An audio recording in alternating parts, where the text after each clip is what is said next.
All right, everybody, welcome to the Spirit Side Journey Towards the Light. I'm your host, Paul James Caden, and joining me this week is author and mystic John Mabry. I hope I got your last name right. Mabry, actually. Mabry. I was struggling with, is it Mabry or Mabry? Last names can be tricky. Yeah. But anyway, we appreciate you being on the show to talk to us about this topic. I think it's a very misunderstood topic when we talk about mysticism or Christian mysticism, and I want to hop into that probably on our first question. But before we begin, tell us a little bit about yourself and your work and your books. Sure. I'm a United Church of Christ pastor, and I teach spiritual direction and interfaith theology at an interfaith seminary called the Chaplaincy Institute, which is based out in California. And I have been writing for quite a while on spiritual guidance and spiritual issues. In the past 10 years, I've focused mostly on writing fiction, but most of my writing, whether it is fiction or nonfiction, it all kind of centers on mysticism. In all of my novels, a mystical experience is at the center of the plot, and of course in my spiritual writings, everything is about mysticism. So it's kind of my topic. And it's a good topic, and it's one I'm personally interested in, although probably not as knowledgeable as yourself from what I understand and seen with your books. But a lot of people, and a friend of mine has this issue too. In fact, it was the individual Denise who emailed you and told you about my show and asked you if you wanted to be a guest.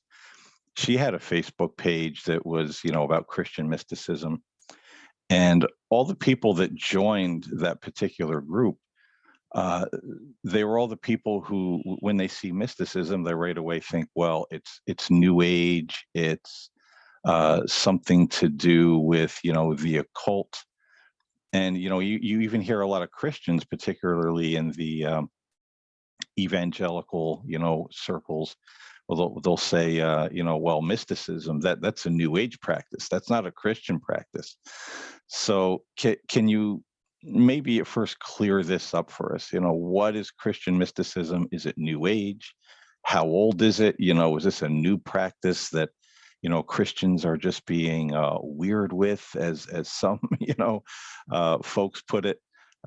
Educate the masses on this topic, because it's greatly misunderstood and misrepresented. Oh, I think you're right there. It is very much misunderstood, and we Christians don't really do ourselves any favors with this either.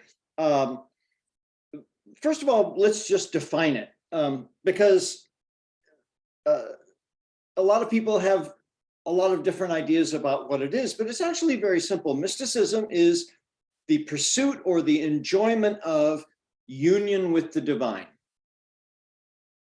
And every religion has a mysticism at its center, at its core. And that is just as true of Christianity. Christianity is an inherently mystical religion.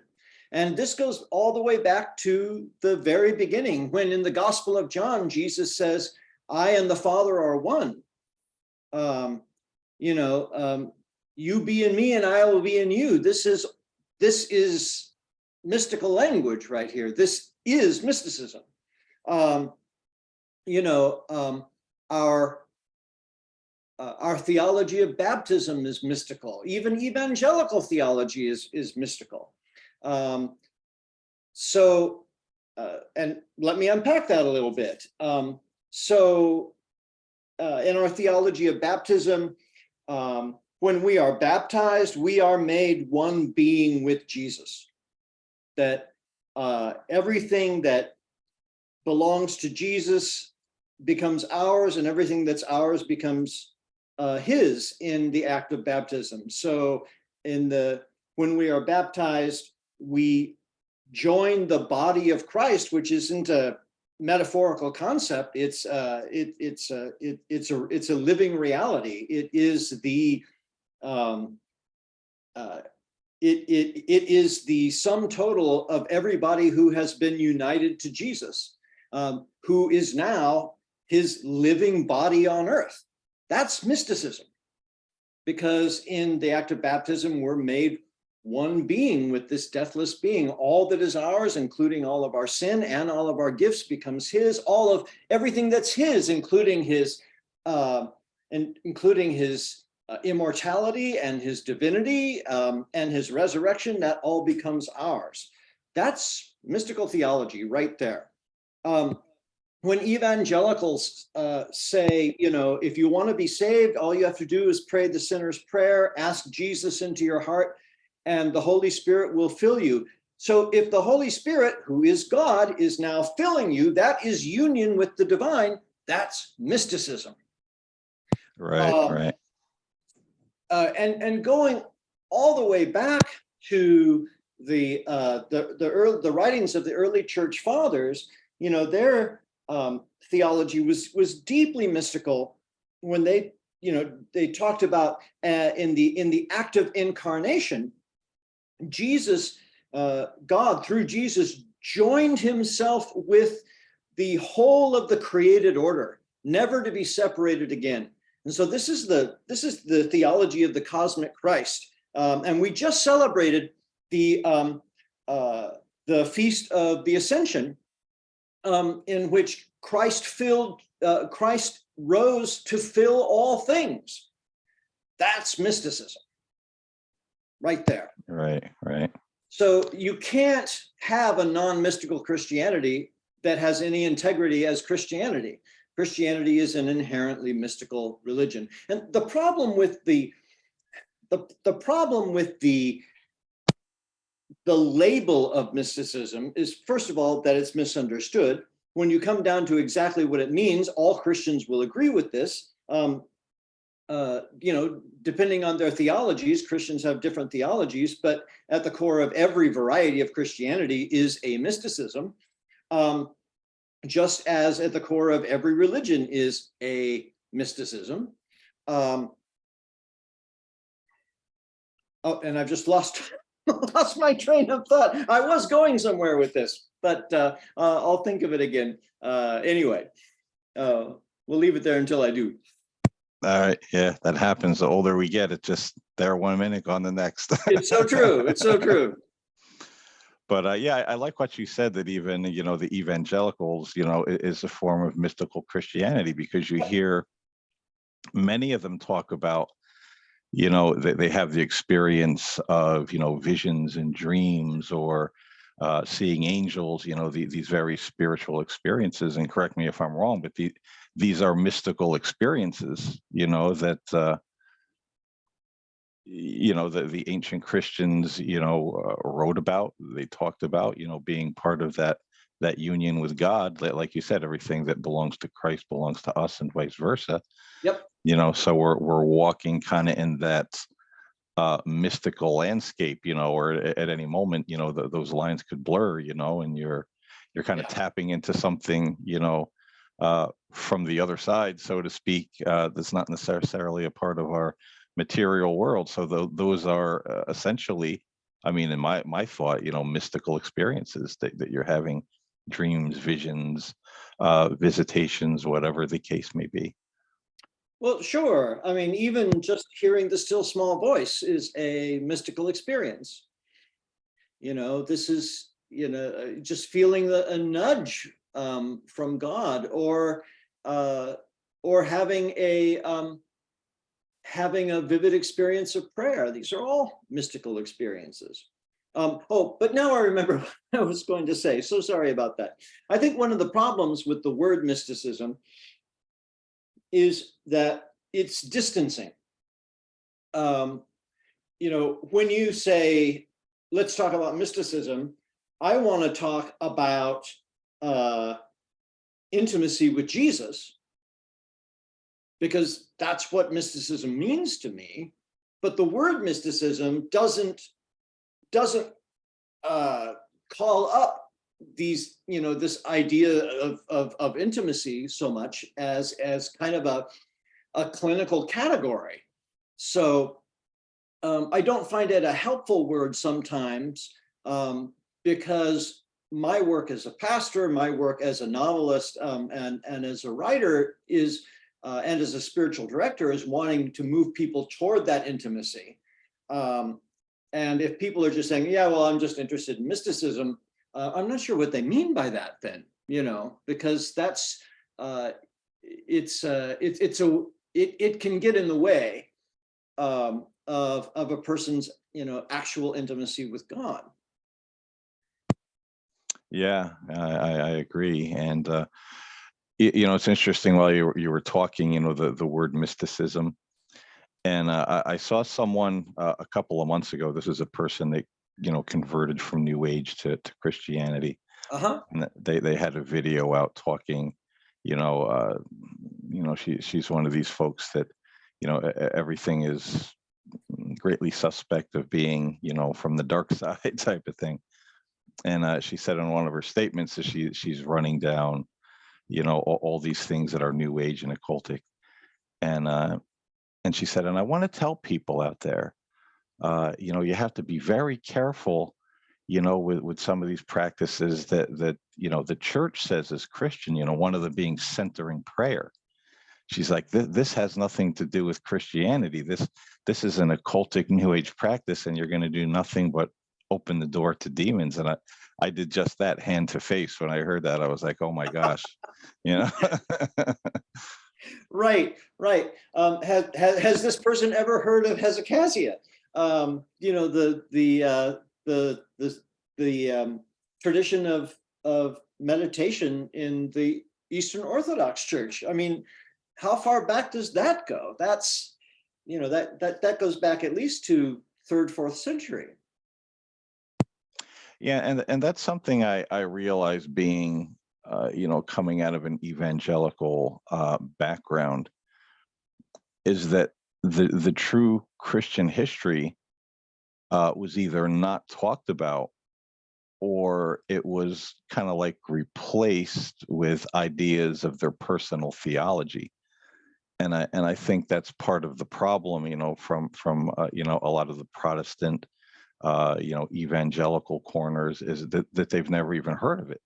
They're not taught about the Desert Fathers and all these people that went out into the desert to be isolated, where they could pray and meditate and, have that communion with Christ. They're absolutely like it never existed. So if somebody comes along and says, oh, well, that's New Age. Well, that must be true, Oh, it's so silly. And by cutting themselves off from the riches of the tradition that come before the rise of evangelical culture, they cut themselves off from so much, so much incredible theology, so much incredible spiritual practice. The example of so many really incredible and insightful women and men who've come before us in this faith. When I left evangelicalism, I was raised Southern Baptist. When I left evangelicalism, I read voraciously in everything I could get my hands on from the history of the church. And what I realized is that the whole of this history belongs to me. All of Eastern Orthodoxy and all of Catholicism and all of Lutheranism and Anglicanism and the Reformed traditions, all of this was my inheritance. And I have, it's an endless well to draw from. You never get to the bottom of it. So, I've been drawing from it ever since, and reveling in it, and giving thanks for it. I think when people finally do discover, oh, hey, there there were Christians before Billy Sunday, and some of them had a few good things to say. There's a lot out there to learn from. Yeah, there definitely is. And I did the same thing when I came out of the evangelical background. My first stop after that was the Catholic Church, and that really got me reading, like you said, the history of the church, and and so many of the things that, and being fresh out of the evangelical circles, reading about these things, it was such a shock to me. I felt almost betrayed, because I'm looking at it going, holy cow, they never talked about this, or when they did, it had a completely different spin on it, Yeah. and essentially I was going, man, I felt like I was robbed, and then lied to. I was not a. I felt exactly the same way. I know just what you mean. Yeah. So when it comes to mysticism and this intimacy with Christ, what are some of the ways? I mean, we mentioned centering prayer, and maybe that's something we can talk about a little bit. But some of the ways, I know there are meditations, contemplative prayer, all of that, where people connect with the Holy Spirit, with Christ. What are some of the ways in which Christians can do that? And if maybe you can give a little background, where those practices originally came from, which obviously was not in a back room with a bunch of black magic practitioners somewhere. Right. Well, what I find personally frustrating as a pastor is that I have encountered again and again and again people who have spent their entire lives in church who don't know how to pray.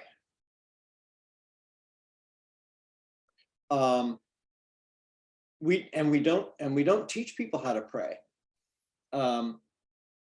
I have students who say, I don't believe in prayer because handing God a laundry list doesn't make any sense to me, because God already knows what I need.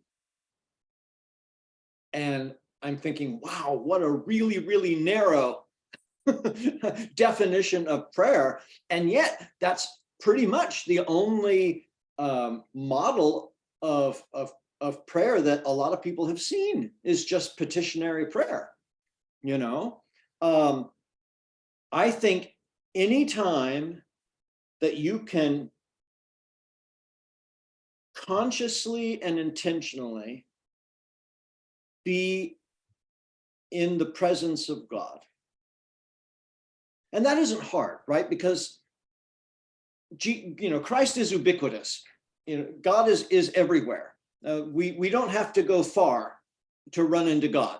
Meister Eckhart, one of the great medieval mystics, says, God is at home, it's we who have gone out for a walk. So, God is here. The problem is that we're not aware of it. We're not aware of God's presence. We don't stop to notice that God is present. And when we do, it can be life-changing. So prayer is anything done in the conscious awareness of God's presence. I think one of the best books on this is Brother Lawrence's The Practice of the Presence of God. Have you read it? Yes, I love that book. Oh, it's redundant, but it's great. Right? Yes.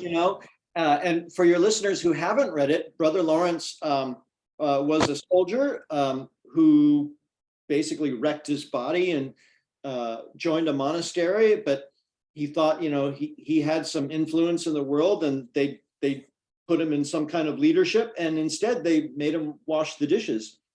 And so while he was washing the dishes, he decided to just start talking to God as if God were there. And what he noticed is when he started actually talking to God, like out loud, just talking to God, he became increasingly aware of God's presence. So one of the homework assignments I give to my students is to go mow the lawn or wash the dishes or clean the house or do any other activity for an hour, but during that entire hour, carry on a conversation with God out loud. And my students say they feel like idiots when they start, and by the end of it, something has shifted. And that's exactly what Brother Lawrence discovered. Mm-hmm. And the more that you talk to God, and not in any kind of formal way, but as a friend, just to talk about what's on your heart, the more aware of God's presence and God's care and God's love you become. And I think that's one of the most important insights, is that what God most desperately desires from us is intimacy. And that's what we most desperately desire from God. My job as a spiritual director is to be a couples counselor, basically. To, you know, the couple is my client and God. And my job is to say, so what gets in the way of you getting together and having the kind of intimacy that you want to have? Because prayer isn't about asking for things. It's not about formal language. It's about intimacy. And intimacy is just being honest. When my wife comes home and needs to vent, she just wants me to listen to her feelings.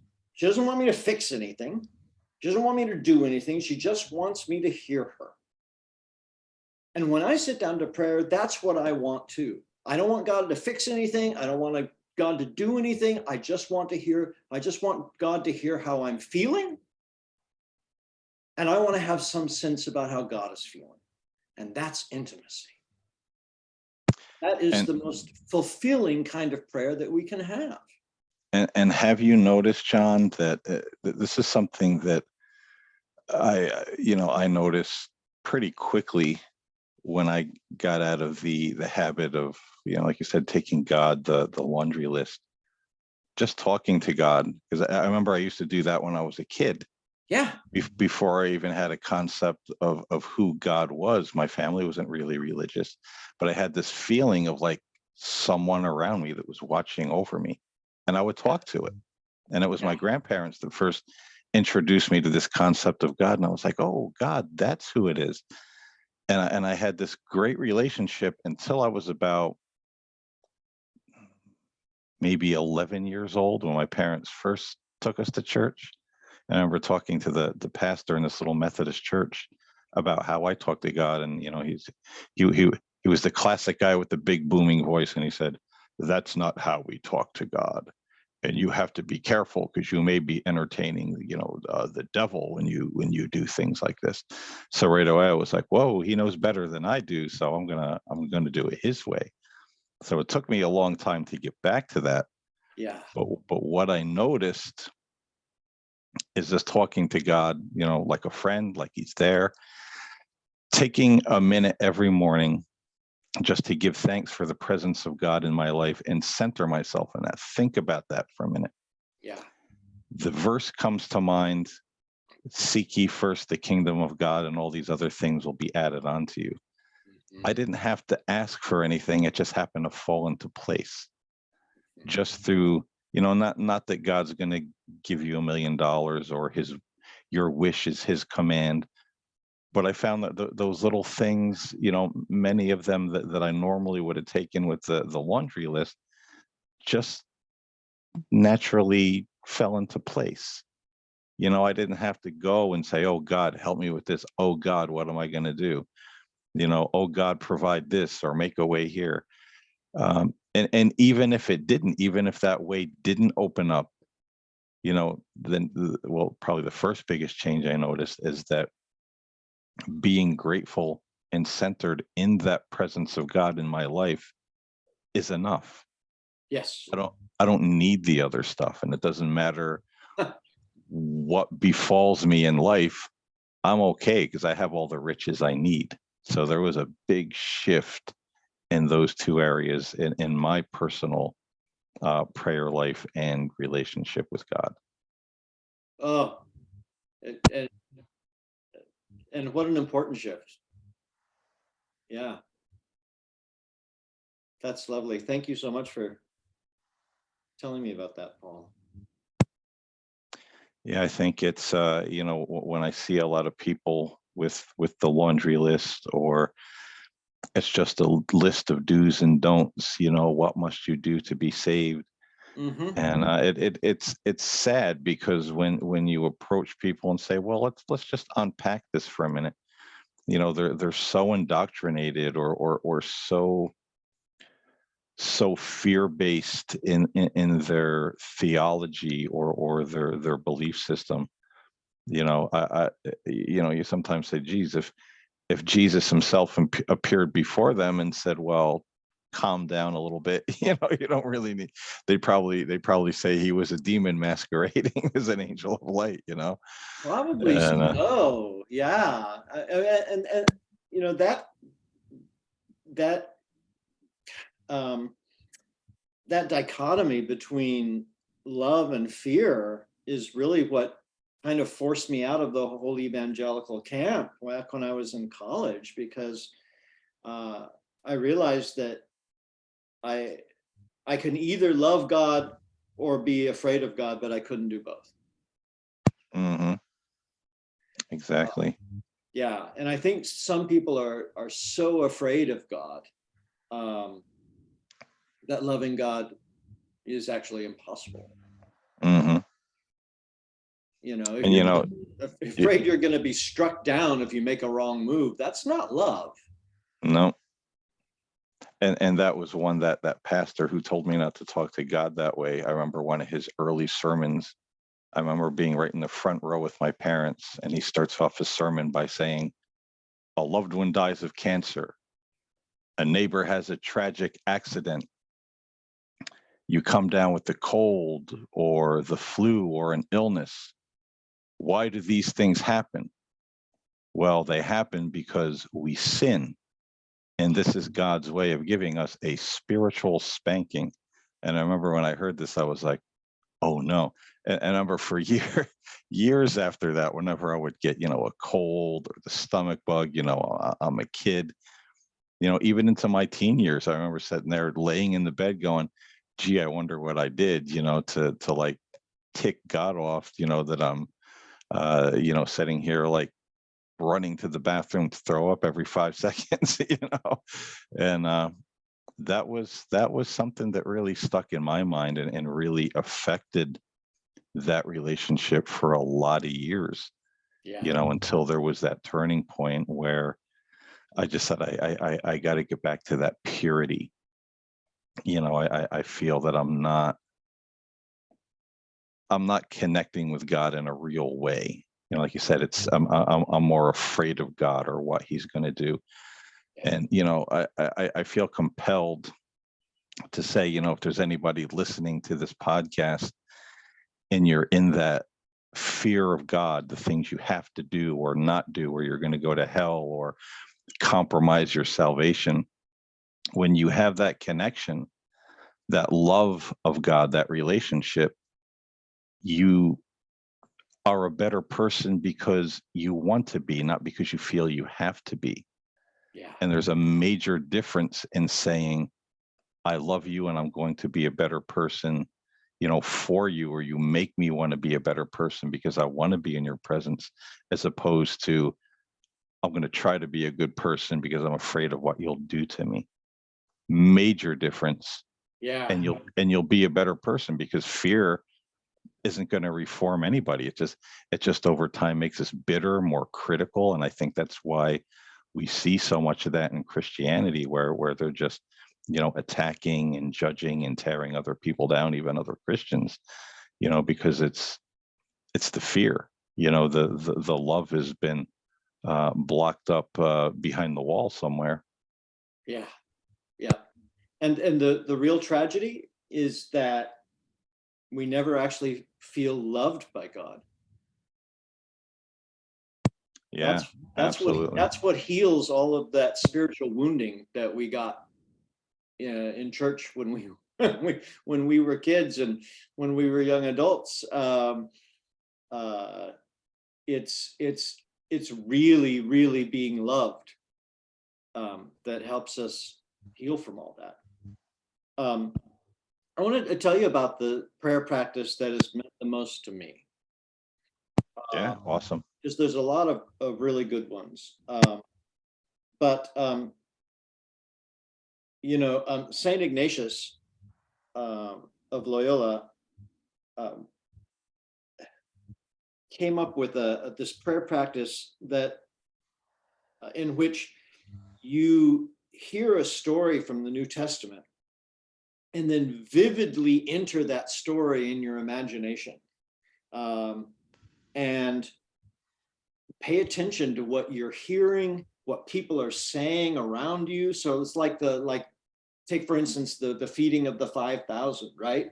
So you're in the crowd, and what are the people around you saying, and what does the bread taste like, and what are the smells that are around, and what is Jesus saying? And when Jesus comes and talks to you, what does he say? And what do you say to him? And so St. Ignatius came up with a series of these kind of meditations over a 30-day period, where you do this work of active imagination, engaging with this New Testament story every morning, and then every afternoon you unpack it with a spiritual director. What does it mean? What came up? And I find that that technique of active imagination to be one of the most incredible and impactful forms of prayer. So every morning, in my imagination, I go to Jesus's workshop, carpentry workshop, where if the sun is down, if the sun is up, he'll be out by the lake working nets for some reason. But anyway, that's just the way it always is. But I try to get there before the sun is up, because I love going to his workshop and sitting there before the fire. And he always says, "Tell me what's on your heart." And I do. And he holds me, and he loves me. And I have that experience to start off every day. And he says incredible things that I never would have thought of, that are so insightful and so useful.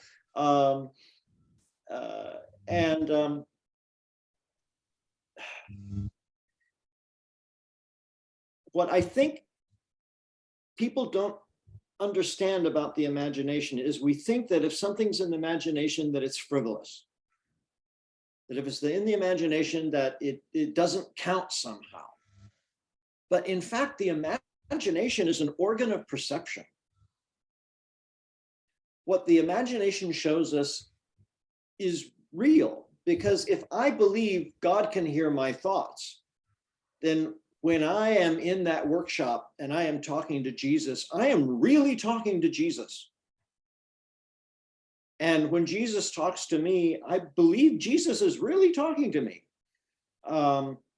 And we have these conversations every morning that are really tender and really intimate,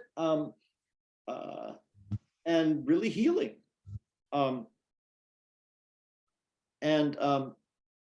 It's been the most powerful prayer practice in my life, and I can't imagine starting the day without it. Yeah, I've had a similar one that I've done in the past, and sometimes I still do. And I wish I could turn the camera around and show you the wall. On that's in front of me. There's two pictures. There's one, when you're saying sitting around the fire with Jesus.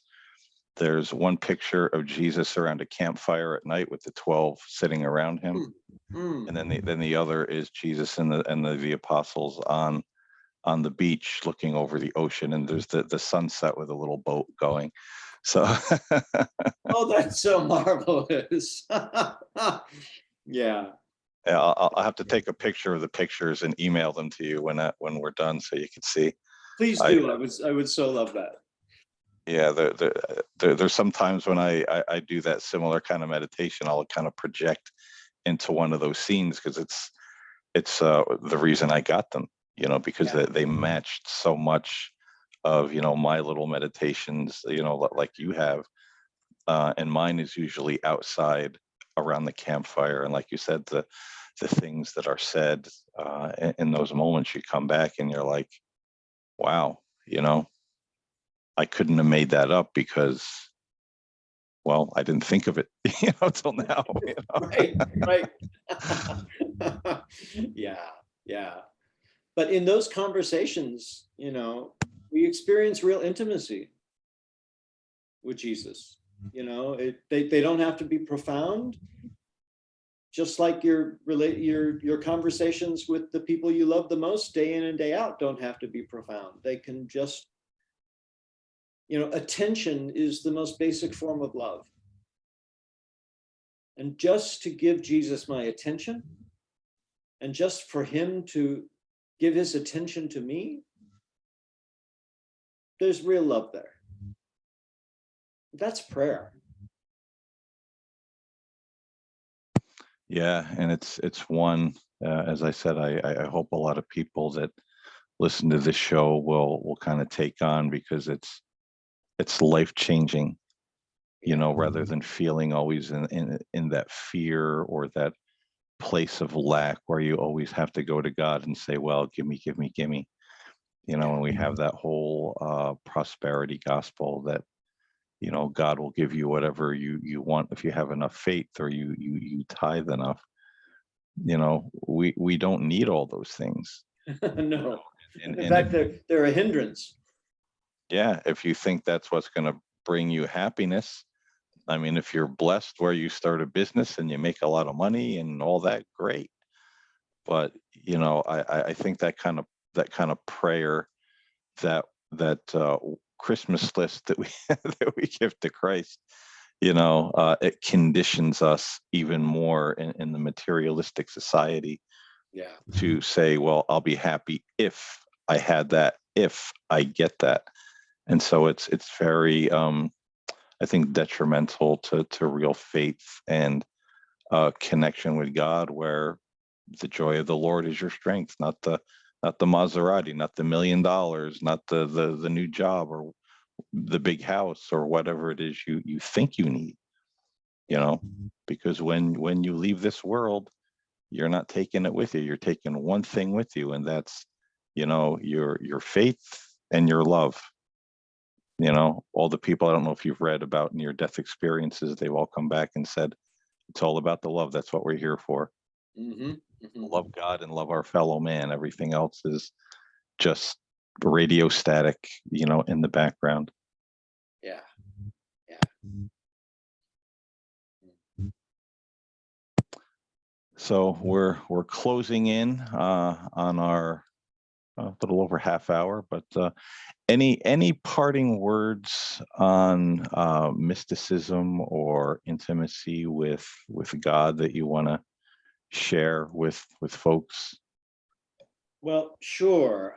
I think the biggest barrier to intimacy with God is the distorted view of God that we have been given, of the God as judge, the God who's waiting for us to step out of line so that he can pounce on us.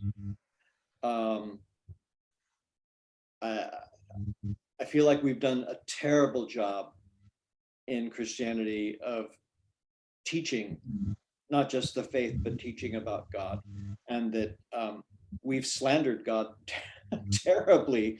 But because people are terrified of God, they don't want to cozy up to him. Nobody wants to cozy up to a monster, and a lot of people have been given a really monstrous image of God. And I think that until you deal with that image, it's really impossible to have real intimacy. And so if what I would like to say is if people have been given a monstrous image of God, it's not going to go away. You have to deal with it. The best thing to do is to get a spiritual director and work on it. And another good practice, I think, too, the way I started my way back is just simply having the prayer. It was, every morning and every evening I went outside for, just a few minutes, and I would say, God, show me the truth about yourself, not what I've been taught, not what other people have said. And it was just amazing how, information came to me, or those moments in, the reflective meditative prayer. And it all started to really change, the image of God that I was taught, to the image of God that I now, have and feel that connection to, so much different. Yeah. And it makes all the difference in prayer.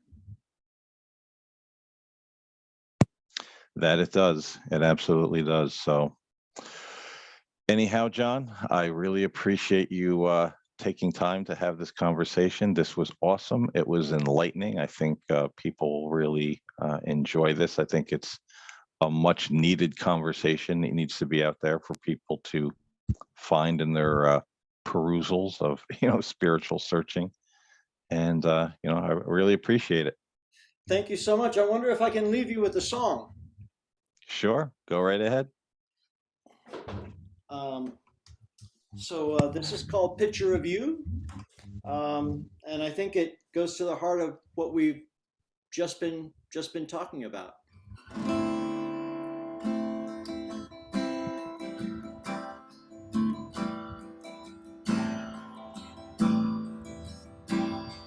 Someone gave me a picture of you, and you had bangs and pointy fangs, and once I saw that picture of you, it was burned into my brain, and I ran, I ran, so I ran, I ran away.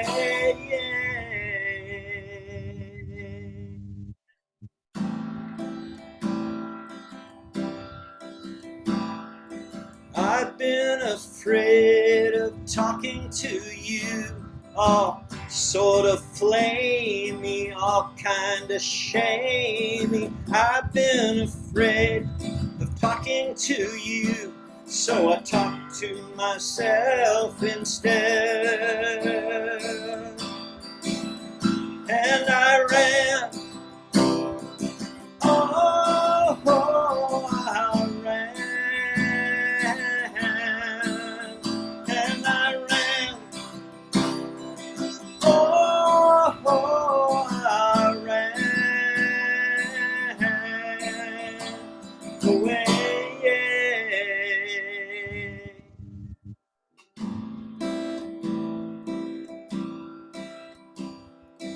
I showed someone my picture of you, and they were surprised with wide open eyes. They said, "Who told you God was like that? 'Cause I think you believed a lie." And I'm tired, I'm tired,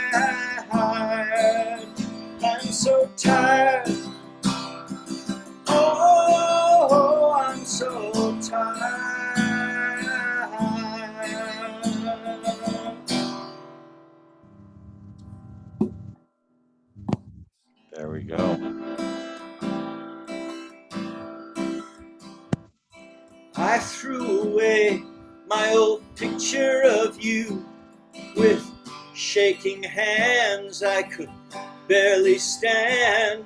Then I found a picture that looks just like you, and I knocked upon your door. And you ran, oh, you ran to me.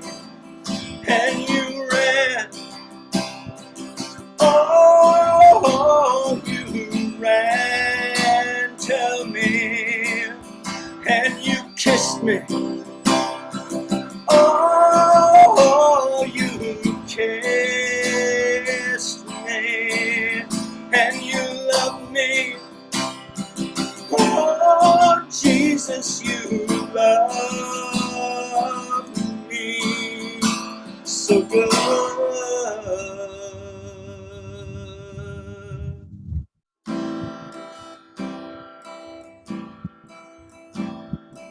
Now all I do is draw pictures of you, 'cause you're beautiful. You're so beautiful. You're so beautiful.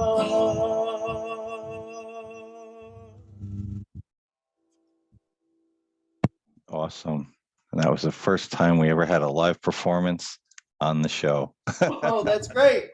Well, thank you for letting me bring that. Yeah, it was a good song. I like that. Thank you. Definitely fits the bill of what we're talking about here. Yeah, yeah. Thank you so much for having me on the show. It was really fun.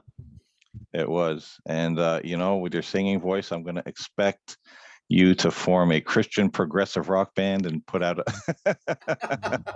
Well, as a matter of fact,